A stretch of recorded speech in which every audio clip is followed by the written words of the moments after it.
રાજસ્થાનની સરહદે આવેલા ગુજરાતના બનાસકાંઠા જિલ્લામાં પત્રકારત્વ ક્ષેત્રે આગવું સ્થાન ધરાવતા ગગનવાળી સાપ્તાહિકના તંત્રી અને નીડર પત્રકાર તરીકે વર્ષોથી કામગીરી કરનાર સ્વ મહેન્દ્રકુમાર ચંદુલાલ સંઘવીના દુઃખદ અવસાનથી સમગ્ર બનાસકાંઠા પત્રકાર અને મીડિયા જગતમાં શોકની લાગણી પ્રસરી ગઈ છે.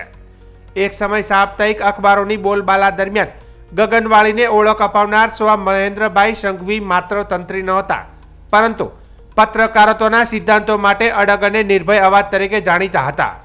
તેમના અવસાનથી ધાનેરા સહિત સમગ્ર જિલ્લામાં ખાલીપણું અનુભવાઈ રહ્યું છે.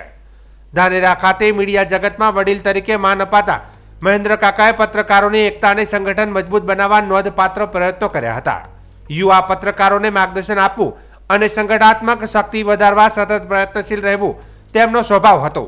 તેમની બોલબાલા, અનોખી શૈલી અને સૌજન્યભર્યો સ્વભાવ લોકો આજે પણ યાદ કરી રહ્યા છે. આવો ભાભી, આવો કાકી, આવો બહેન કઈ હાસ્યાસ્પદ વાતાવરણ સર્જતા મહેન્દ્ર કાકા હવે મીડિયા પરિવારને સદાય માટે વિદાય આપી ગયા છે. સ્વ મહેન્દ્રભાઈ સંઘવીના અચાનક અવસાનથી બનાસકાંઠાના પત્રકાર અને મીડિયા જગતમાં ગાઢ શોક છવાઈ ગયો છે. વિવિધ સામાજિક આગેવાનો, પત્રકાર મિત્રો અને મીડિયા પ્રતિનિધિઓએ તેમને શ્રદ્ધાંજલિ અર્પણ કરી છે. યહ ન્યૂઝ ઇન્ડિયા ચેનલ પરિવાર દ્વારા સ્વ મહેન્દ્ર કાકાના આત્માને પ્રભુ શાંતિ આપે તેવી પ્રાર્થના સાથે હાર્દિક શ્રદ્ધાંજલિ અર્પણ કરવામાં આવ્યું છે. તેમની ખાલી જગ્યા ક્યારેય પૂરી ન થઈ શકે, પરંતુ તેમની કાર્યશૈલી, નિડરતા અને સૌજન્યસભર વ્યક્તિત્વ હંમેશા યાદ રહેશે.